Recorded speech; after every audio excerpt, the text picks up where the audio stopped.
Cinema যেটা করেছি তাণ্ডব, সেটা শাকিল ভাইয়ের ছিল। সো ডেফিনেটলি উনি যদি বলে থাকেন সেটা খুবই ভালো। ভাই আমি ব্যাচেলর পয়েন্টে সিজন 1 থেকেই ছিলাম, 1 2 3।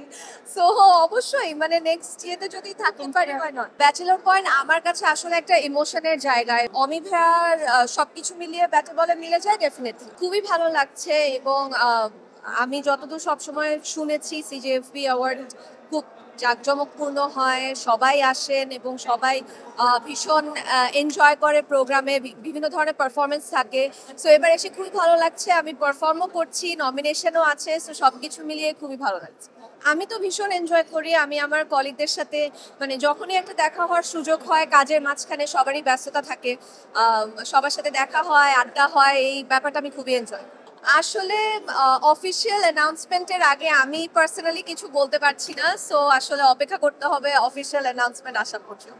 আবারও বলছি, যে কোনো কিছুরই আসলে অফিসিয়াল অ্যানাউন্সমেন্ট ছাড়া এই ধরনের কোনো নিউজ আমি অ্যালাউড না বলতে। সো সবারই আসলে অফিসিয়াল অ্যানাউন্সমেন্টের জন্য অপেক্ষা করতে হবে।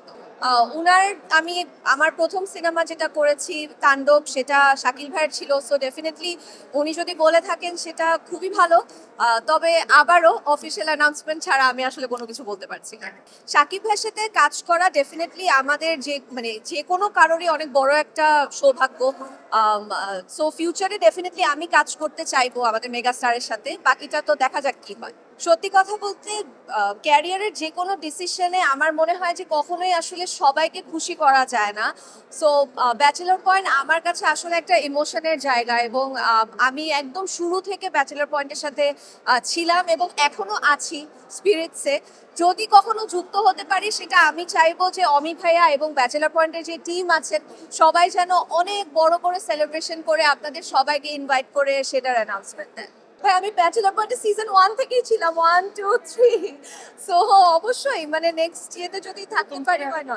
বলেছি মাত্র ভাইয়া বললাম যে যদি আম, অমি ভাইয়ার সবকিছু মিলিয়ে ব্যাটে বলে মিলে যায় ডেফিনেটলি। আমি ভীষণ মিস করি, কারণ আমাদের শুটিং এ আসলে অনেক আড্ডা হতো এবং সবাই মিলে খুবই ফ্রেন্ডলি ভাবে শুটিংটা করতাম। শুটিং এর অ্যাটমসফিয়ারটা গতানুগতিক অন্যান্য শুটিং এর থেকে একদমই আলাদা। সো ডেফিনেটলি আমি খুবই মিস করি সেটা। আপনি বললেন ওনার সাথে আমার কাজ হয়নি, ডেফিনেটলি যদি আমি আরো আগে থেকে সিনেমা করা শুরু করতাম হয়তো ওনার সাথে কাজ করার সৌভাগ্য হতো। আমি শুনেছি সাকিব ভাইয়া বোধহয় নিজে ওনাকে কল করে বলেছেন, ওনার সুস্থতার খবর নিয়েছেন। সো আমিও চাইবো উনি যেন আল্লাহ তাআলা ওনাকে যেন সুস্থ করে দেন।